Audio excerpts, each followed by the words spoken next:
ഓം ഹരിശ്രീ ഗണപതയേ നമ. അവിഘ്നമസ്തു. ഓം നമോ ഭഗവതേ വാസുദേവായ. ശ്രീകൃഷ്ണ പരമാത്മനേ നമ. സർവഭക്തമക്കൾക്കും എൻ്റെ വിനീതമായ പ്രണാമം. എല്ലാവർക്കും എല്ലാ നന്മകളും ഉണ്ടാകണമെന്ന് പ്രാർത്ഥിക്കുന്നു. ഓം ലോകാ സമസ്ത സുഖിനോ ഭവന്തു. നമ്മൾ നാരായണീയം ദശകം 51 വായിച്ചു കഴിഞ്ഞത്. ഇനി ദശകം 52 വത്സസ്തേയമാണ് വായിക്കാനുള്ളത്. കഴിഞ്ഞ ദശകത്തിൽ അവസാനം നമ്മൾ എന്താ വായിച്ചത്? അഘാസുരനെ വധിച്ചതിന് ശേഷം ഭഗവാൻ വനത്തിൽ പശുക്കളെയൊക്കെ തീറ്റിക്കൊണ്ട് ഇരിക്കുന്ന സമയത്ത് എല്ലാവരും വീടുകളിൽ നിന്ന് കൊണ്ടുവന്ന ആഹാരങ്ങളെല്ലാം വട്ടമിട്ടിരുന്ന കുട്ടികളെല്ലാം ഇരുന്ന് ഭഗവാൻ നടുക്ക് എല്ലാ കുട്ടികൾക്കും കാണത്തക്കവണ്ണം മധ്യത്ത് നടുക്കിരുന്നിട്ട് കുട്ടികളെല്ലാം ചുറ്റും വട്ടമിട്ടിരുന്നാണ് ആഹാരം കഴിച്ചുകൊണ്ടിരിക്കുന്നത്. ഈ പശുക്കളെ നദീതീരത്ത് മേയാനാക്കിയിട്ടാണ് ഇവർ ആഹാരം കഴിക്കാൻ ഭക്ഷണത്തിനിരുന്നത്. അത് കണ്ടപ്പോൾ ദേവന്മാർക്ക് സന്തോഷമായി. കുഞ്ഞുങ്ങളുടെ ഇടയ്ക്ക് തന്നെ ഇരുന്ന് സന്തോഷകരമായി ഭഗവാൻ രസങ്ങളൊക്കെ തമാശകളൊക്കെ ഫലിതങ്ങളൊക്കെ പറഞ്ഞ് കുഞ്ഞുങ്ങളെ ചിരിപ്പിച്ചും കൊണ്ടൊക്കെയാണ് ഭഗവാനുടെ ആഹാരം കഴിക്കുന്നത്. കണ്ടപ്പോൾ ദേവന്മാർക്ക് അത്രമാത്രം ആ സന്തോഷം സ്തുതിച്ച് നോക്കി നിന്നു. ആകാശത്ത് നിന്ന് ഈ ഭഗവാന്റെ ഈ ഭക്ഷണത്തിന് ഇരിക്കുന്നതും പിള്ളേരുടെ കൂടെ ബാലന്മാർക്ക് തമാശ പറയുന്നതിന് കൊടുക്കുന്നതും അവരുടെ സന്തോഷം കണ്ടപ്പോൾ യജ്ഞസമയത്ത് എല്ലാ ദേവന്മാരോടൊപ്പം ഇരുന്ന് ആഹാരം കഴിക്കുന്നതിനേക്കാൾ സന്തോഷകരമായി ഗോപാലന്മാരുടെ കൂടെ ഇരുന്ന് ആഹാരം കഴിക്കുന്നതിൽ എത്രമാത്രം ഭഗവാൻ സന്തോഷമുണ്ടെന്ന് ദേവന്മാർക്ക് മനസ്സിലായി. ഭഗവാനെ സ്തുതിച്ചു ആ ദൃശ്യം കണ്ട്. അങ്ങനെ ആണ് നമ്മൾ വായിച്ചു നിർത്തുന്നത്. ഇപ്പോൾ അടുത്ത ശ്ലോകം വായിക്കാം. ദശകം 52 വത്സസ്തേയം. ശ്ലോകം 1. അന്യാവതാര നികരേഷ്വനിരീക്ഷിതം തേ ഭൂമാതിരേകം അഭിവീക്ഷ്യ തദാഘമോക്ഷേ ബ്രഹ്മാപരീഷുതു മനാസ പരോക്ഷഭാവം നിന്യേധ വത്സകഗണാൻ പ്രവിദത്യമായാം.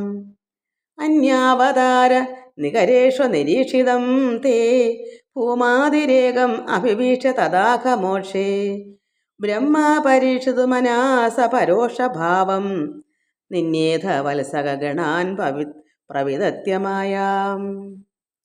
അങ്ങനെ ദേവന്മാരെല്ലാം ഭഗവാന്റെ ഈ ഭക്ഷണം കഴിക്കുന്ന കണ്ട് സന്തോഷിച്ചിരുന്നപ്പോൾ ബ്രഹ്മാവ് എന്ത് ചെയ്തു? അഘാസുര മോക്ഷം കണ്ടു. പെരുമ്പാമ്പായ അഘാസുരനെ വധിച്ചിട്ട്, ഇത്രയും വലിയ അഘാസുരനെ ഭഗവാൻ വധിച്ചിട്ട് എന്തു ചെയ്ത് മോക്ഷം കൊടുത്തു. അയാളുടെ തേജസ് ഭഗവാനിലേക്ക് വന്ന് ചേർന്നു. ഇതെല്ലാം ബ്രഹ്മാവ് കണ്ടു. അപ്പോൾ എന്തു വന്നു? മറ്റ് അവതാരങ്ങളിൽ ഒന്നും തന്നെ കാണാത്തത്ര മാഹാത്മ്യം കൃഷ്ണ അവതാരത്തിൽ ദർശിച്ചു. മറ്റ് എത്രയോ അവതാരങ്ങൾ ഭഗവാൻ നാരായണനായിട്ട് അവതരിച്ചിട്ട് അതിലൊന്നും കാണാത്തത്ര മാഹാത്മ്യം ഇവിടെ കണ്ടു.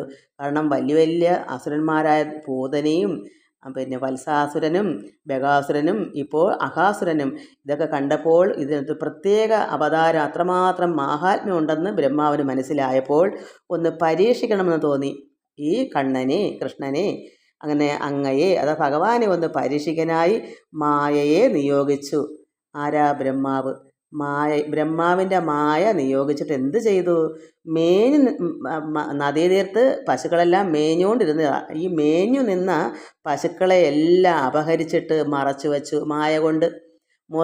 മൊത്ത പശുക്കളെയും എല്ലാം ബ്രഹ്മാവ് മായ കൊണ്ട് മറച്ചു പിടിച്ചു. കുട്ടികൾ നോക്കുമ്പോൾ പശുക്കളൊന്നും കാണത്തില്ല, ഭഗവാൻ നോക്കുമ്പോഴും കാണത്തില്ല. എന്ത് ചെയ്തു? ബ്രഹ്മാവ് പരീക്ഷിക്കുക, ഭഗവാൻ എത്രമാത്രം അതിനെ മോചിപ്പിക്കാൻ പറ്റുമോ എന്നൊരു പരീക്ഷണം നടത്തുക. എത്രമാത്രം ഭഗവാൻ ഈ അവതാരത്തിൽ ഇത്രയും ശക്തി എത്ര ഉണ്ടെന്ന് അറിയാൻ വേണ്ടി പരീക്ഷിച്ചതാണ് ഈ ബ്രഹ്മാവ്. അങ്ങനെ പശുക്കളെയും എല്ലാം മറച്ചു പിടിച്ചു. ഇവർ ആഹാരം കഴിച്ചുകൊണ്ടിരിക്കുന്ന സമയത്ത് പശുക്കളെ കാണാനില്ല, അതാണ് മറച്ചു വെച്ചു ആയകൊണ്ട് ബ്രഹ്മാവ്. നമുക്ക് അടുത്ത ശ്ലോകം വായിക്കാം. ശ്ലോകം 2. വത്സാൻ അവീക്ഷ വിവശേ പശുപോൽക്കരേ താൻ ആനേതു കാമ ഇവ ധാതൃമതാനുവർത്തി ത്വം സാമി ഭുക്ത കബളോ ഗതവാൻ തദാനി ഭുക്താൻ തിരോധിത സരോജഭവ കുമാരാൻ.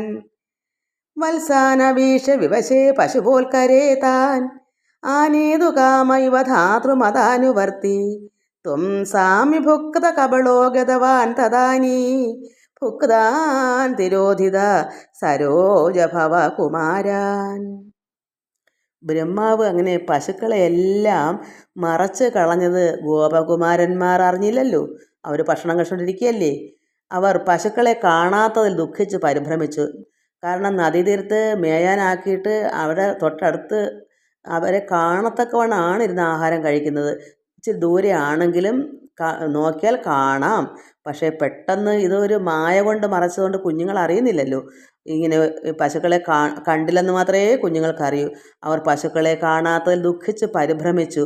അപ്പോൾ ബ്രഹ്മാവിൻ്റെ ഇംഗിതത്തിന് വഴങ്ങി ആ പൈക്കിടാങ്ങളെ തേടിപ്പിടിച്ച് കൊണ്ടുവരാനായി അങ്ങ് ഊണ് മുഴിപ്പിക്കാതെ പോയി ഭഗവാൻ. അതായത് എല്ലാം കുഞ്ഞുങ്ങൾ പറഞ്ഞ് പശുക്കളെ കാണുന്നില്ല. അപ്പോൾ ഭഗവാൻ എന്ത് ചെയ്ത് ഊണ് പിന്നെ ബാക്കി കഴിക്കാതെ പോയി. ഈ പശുക്കളെ തേടി പിടിച്ച് കൊണ്ടുവരാനായി ഭഗവാൻ ഊണ് മുഴിപ്പിക്കാതെ കഴിച്ച് തീർക്കാതെ തന്നെ അവിടുന്ന് പോയി. ആ സമയം ബ്രഹ്മാവ് ഉണ്ടുകൊണ്ടിരുന്ന ബാലന്മാരെയും അപഹരിച്ച് ഒളിച്ചു മറച്ചു. അപ്പോൾ ഭഗവാൻ പശുക്കളെ തേടി നദീതീരത്തേക്ക് പോയപ്പോൾ ഇവിടെ കുട്ടികൾ ഉണ്ടുകൊണ്ടിരുന്ന കുട്ടികളെ അവരെയും ബ്രഹ്മാവ് അങ്ങ് മറച്ചു പിടിച്ചു. അപ്പോൾ ഭഗവാൻ ഒറ്റയ്ക്കാവത്തില്ലേ, എല്ലാവരെയും അങ്ങ് മറച്ചു. പശുക്കളെയും മറച്ചു, കുഞ്ഞുങ്ങളെയും മറച്ചു. നമുക്ക് അടുത്ത ശ്ലോകം വായിക്കാം. ശ്ലോകം 3. വത്സായിത സ്തദന ഗോപഗണായിതസ്ത്വം ശിഖ്യാദിഭാണ്ഡമുരളീ ഗവലാദിരൂപ പ്രാഗ്വൽ വിഹൃത്യ വിപിനേഷു ചിരായ സായം ത്വം മായയാഥ ബഹുധാ വ്രജം ആയയാഥ. വത്സായിത സ്തദനു ഗോപഗണ ഐതസ്ത്വം ശിഖ്യാദിഭാണ്ഡമുരളീ ഗവലാദിരൂപ പ്രാഗ്വൽ വിഹൃത്യ വിപിനേഷു ചിരായ സായം ത്വം മായയാഥ ബഹുധാ വ്രജം ആയയാഥ. ഒന്നുകൂടി. വത്സായിത സ്തദന ഗോപഗണായിതസ്ത്വം ശിഖ്യാദിഭാണ്ഡമുരളീ ഗവലാദിരൂപ പ്രാഗ്വൽ വിഹൃത്യ വിപിനേഷു ചിരായ സായം ത്വം മായയാഥ ബഹുധാ വ്രജം ആയയാഥ. ഇവിടെ പശുക്കളെയും ഗോപബാലന്മാരെയും ബ്രഹ്മാവ് മായ കൊണ്ട് മറച്ചു കളഞ്ഞ് അതിനുശേഷം അപ്പോൾ രണ്ട് കൂട്ടരെയും പശുക്കൂട്ടരെയും പശുക്കുട്ടികളെയും പശുക്കളെയും ബാലന്മാരെയും മറച്ചു പിടിച്ചു. അപ്പോൾ ഭഗവാൻ എന്ത് ചെയ്തു? കണ്ണൻ കൃഷ്ണൻ ആ മായയെ തോൽപ്പിക്കത്തക്കവണ്ണം സ്വന്തം മായയെ പ്രയോഗിക്കുന്നു. ബ്രഹ്മാവിൻ്റെ മായയെ തോൽപ്പിക്കണം, അത്രമാത്രം ശക്തിയുള്ള അതിഭയങ്കരമായ മായ ഭഗവാൻ പ്രയോഗിച്ചു. അനന്തരം അങ്ങ് കന്നുകുട്ടികളായും, അതായത് ഭഗവാൻ തന്നെ ഇവിടെ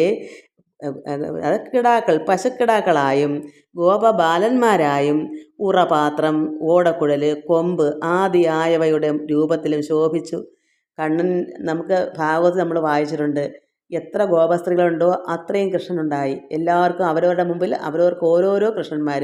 അപ്പോൾ ഒരുപാട് 16,000 ഇത്രയും ഗോപസ്ത്രീയുടെ മുമ്പിലും ഭഗവാൻ അങ്ങനെ വരാമെങ്കിൽ പശുക്കുട്ടികളെ ഉണ്ടാക്കാനാണോ ഭഗവാന് പാട്?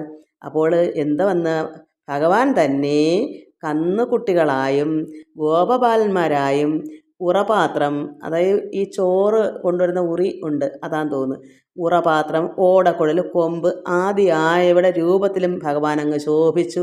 പിന്നെ കാടുകളിൽ മുമ്പത്തെ പോലെ കളിയാടി നടന്നു. നോക്കുമ്പോൾ കഷ്ടം ഭഗവാൻ എന്ത്. കാരണം ഭഗവാന് മനസ്സിലായി ഇത് ബ്രഹ്മാവ് ചെയ്ത പണിയാണ്. കാരണം ഉണ്ടുകൊണ്ടിരുന്ന കുട്ടികളെയും കണ്ടില്ല. അപ്പോൾ ഭഗവാനെ ഒറ്റയ്ക്കാക്കി. എന്നിട്ട് ഭഗവാൻ വല്ല പ്രയാസവും, ഭഗവാൻ അതിനേക്കാൾ വലിയ മായ പ്രയോഗിച്ചു. അപ്പോൾ എന്ത് വന്ന് ഈ പശുക്കളും പശുക്കുട്ടികളും ഗോപന്മാരും ഒക്കെ എങ്ങനെ ഇരുന്നോ അതേപോലെ തന്നെ സൃഷ്ടിച്ചു മായ കൊണ്ട്. അങ്ങോട്ട് ഭഗവാൻ പഴയതുപോലെ തന്നെ കാടുകളിലെല്ലാം മുമ്പത്തെ പോലെ തന്നെ കളിയാടി നടന്നു. അന്തിയായപ്പോൾ, സന്ധ്യയാകുമ്പോൾ വീട്ടിൽ ചെല്ലണ്ടേ, കുട്ടികൾക്കും പശുക്കൾക്കെല്ലാം അവരവരുടെ വീട്ടിൽ പോകണ്ടേ. അങ്ങനെ അന്തിയായപ്പോൾ, അതായത് വൈകുന്നേരം ആയപ്പോൾ മായ കൊണ്ടുള്ള അനേകം രൂപത്തിൽ അമ്പാടിയിലേക്ക് മടങ്ങി വന്നു.